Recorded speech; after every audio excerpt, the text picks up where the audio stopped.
So this morning session's title is The Origins of Timekeeping and Calendars from the Earliest Time to the Islamic Era. And our first speaker is Professor Angelo Eugenio Fossati from the Catholic University of the Sacred Heart in Milano, Italy. His talk will address astral figures in the prehistoric and proto-historic rock art of the Arabian Peninsula. Professor Fossati, the floor is all yours. Thank you very much. Can you hear me properly? Sorry, I cannot speak Arabic, I cannot speak French. I understand some word, but I will speak it in English unless you want me to speak Italian. I don't think so. Anyway, thank you very much to Hassan bin Mohammed Center for and Mohammed Marakten to invite me here in this very interesting conference and symposium.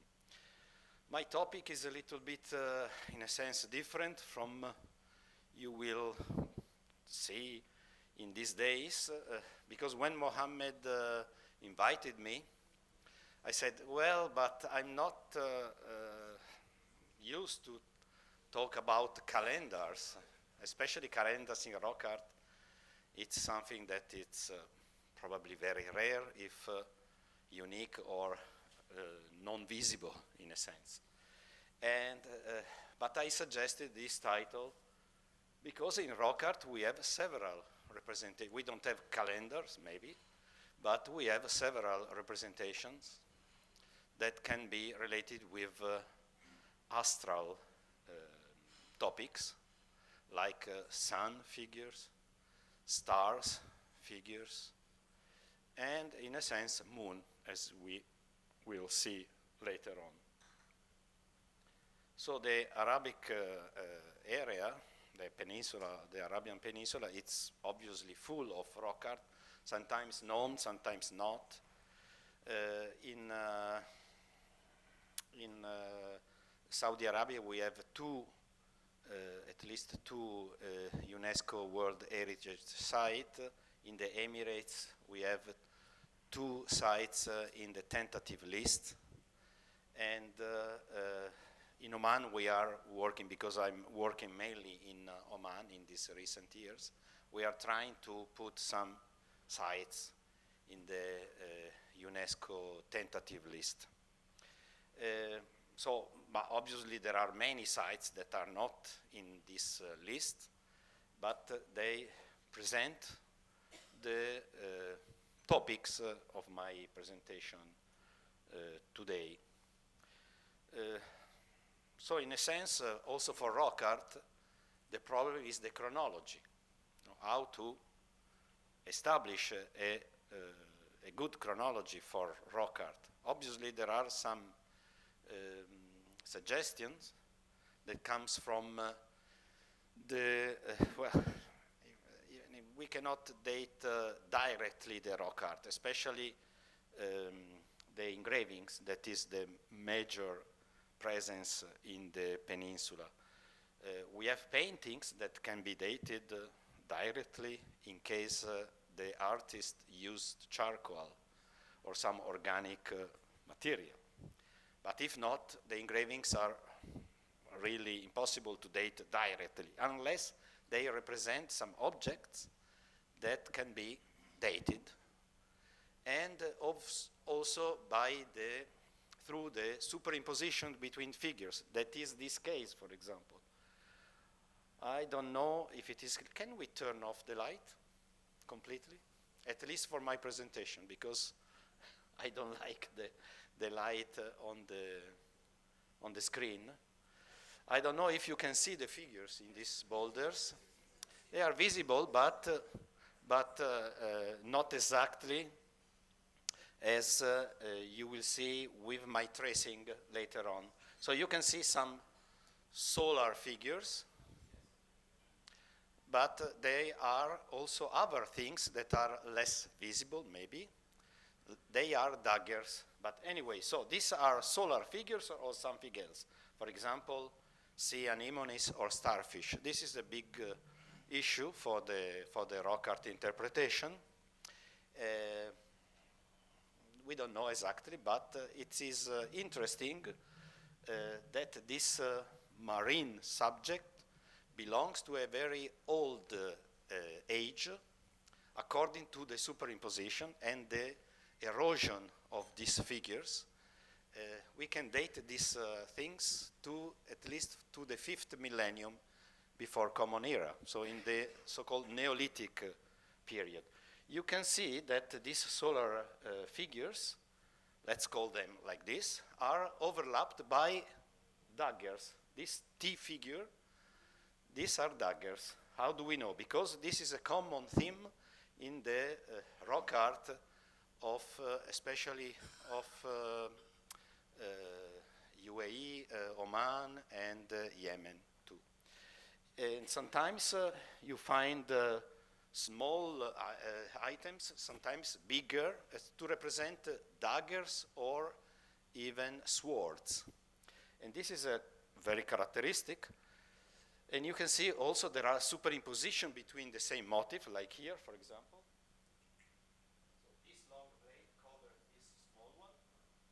And the circles that you see there on the same panel, this is in Wadi Al Helo in UAE. These circles are covering, so are later on these daggers.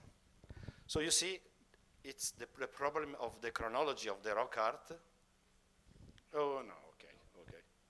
But for the moment, I think it's okay like this. Anyway, it's to create a sequence. Now, in this case, we have, in the previous case, we have daggers over the solar figures. And here we have a circle with dots that, in a sense, can be considered also a solar representation over the daggers. And these daggers are these are the real daggers that we have in the archaeology of the Near East area, as we can say. But obviously, the second phase that we can, in a sense, agree for the chronology is this of the so-called abstract figures. I made a sort of summary of these abstract figures in northern Oman, rock art, and you see, for example, the circle with dots, but also there are some real solar figures, if they are solar figures, obviously. Especially in this phase of so-called abstract art that, in my chronological view, belongs to the 2nd millennium before Common Era, you have several circles or sometimes the so-called solar circle with rays, and often with a dot inside. That occurs here and there in the Arabian Peninsula. For example, we have this example in Mi'liya, and other examples from Katamlaha, that is the first rock art site discovered in the Oman Peninsula in 1931 by Sir Bertrand Thomas. And you can see clearly it's among this abstract art. Why they were doing this, it's non-clear. This abstract art, it's very difficult to interpret, but obviously it is clearly a solar figure when you see concentric circles with rays. These are obviously, everybody can say this is a solar figure, but for me more interesting are the superimpositions, because this abstract art, this solar figure, are over the animals. And this animal belongs to the 3rd millennium before Common Era. So you see, we have a sort of dating that is different from what we listened before from Mohammed Marakten, but in a sense, it works for my rock art chronology. We have solar figures, so also in paintings, not only in Oman, but also in Saudi Arabia, as you can see here from Al-Kiwai, and sometimes in the shape of a wheel. I must go through the interpretation a little bit, because the problem of interpreting the wheels as a solar figure comes especially from the myth in Europe, where the sun is raised by a chariot during the day. So the wheel stays for the sun, in a sense. It's a pars pro toto, as we say in Europe. So the wheel represents the sun and the transport of the sun in the flight. In the 90s, Al-Maash al-Shahri in Dhofar pointed out some very interesting engravings in the Nejd area in Dhofar, including this particular boulder that is in Wadi Lakhjij, near Taka, not far from Salalah. The Sultan, actual Sultan, that he was the minister of the heritage, decided to bring this boulder to Nizwa, so something like some hundreds kilometers away. He took from the Wadi the boulder and he shifted it in this new beautiful museum near Nizwa. And so the boulder is there. I already started the tracing in 2023 when the boulder was still in the Wadi, and I finished this year. This is my last effort. This is very interesting because there are several figures that I consider solar, and I consider of the second millennium BC, before Common Era. Recently, I found also a very good comparison with this motif that is painted on a vessel. Unfortunately, this was recently discovered and shown to the public in Oman, but the person that brought this vessel to the Ministry of Heritage didn't want to say from where it comes, this vessel, but probably from, in my view, from Zufar, from Dhofar, because the motifs are typical, not only the sun, but the animal, the way that they are painted. There are several figures like this in here and there, not only in Oman, but also in Saudi Arabia, that are sometimes alone or sometimes associated with other motifs, as you can see here, for example, from Shena. Going to another figure that is considered solar, in a sense, is the swastika. There are several examples. I took one that was recently listed in the Tabuk area. We are working on this neon project. So I don't know if you can see it, the swastika. It's not clear, very clear, because it's quite revarnished. But it's at the end of one script, North Arabian. I don't know if it is North Arabian or South Arabian. Anyway, it is interesting that the swastika here appears in a sense in the first millennium before Common Era. But the swastika, it's much older. The origin of the swastika, that usually it's considered a solar symbol, comes from the Samarra culture at the end of the 6th millennium BC, especially from these plates, where the swastika motif is shaped by the presence of special animals like oryx or ibex, but even other type of figures like scorpions, fish, and the hair of women. So these plates are very typical of this Samarra culture, but these are the first appearing of the swastika motif in the Near East area.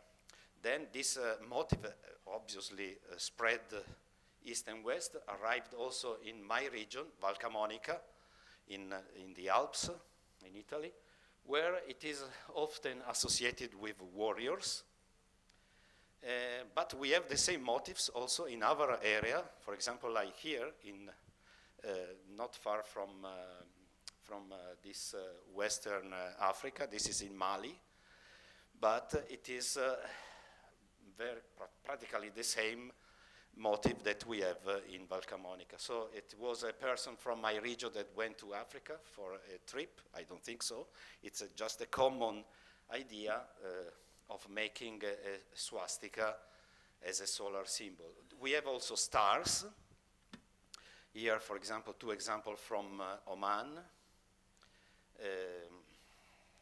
Obviously, these are probably more recent than the so-called abstract art of the second millennium BCE, and probably are related with Islamic art already, as we can also see from the rock art in Al-Wusta region,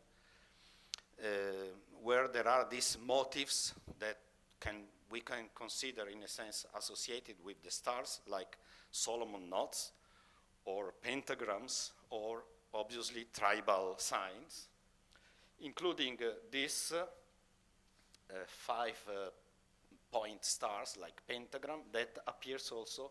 I think this is coming from Morocco, if I'm not wrong. So these coins that dates to the 7th, 8th century AD. So it's a good comparison. Stars again, I'm almost done. Stars also are represented in our panels in Oman. I don't know if you can see these 3 motifs that are associated with some other animal, and a comet. This is quite rare in the rock art. As you can see from the association, for example, hunting scene and 2 guys, a person appear using a khanjar, a dagger on a waist. Here. This is a typical dagger that belongs to Islamic period. So quite ancient, but still not prehistoric. Okay. And so the comet, you know, there are comets that come 1 year and then come back maybe 100 or 1,000 years later. So in a sense, it is a sort of calendar, if we want to know. The last theme is the appearance of the moon. We don't have moon representation in the rock art, but we have these particular animals that are usually associated by scholars with the moon, that is the ibex.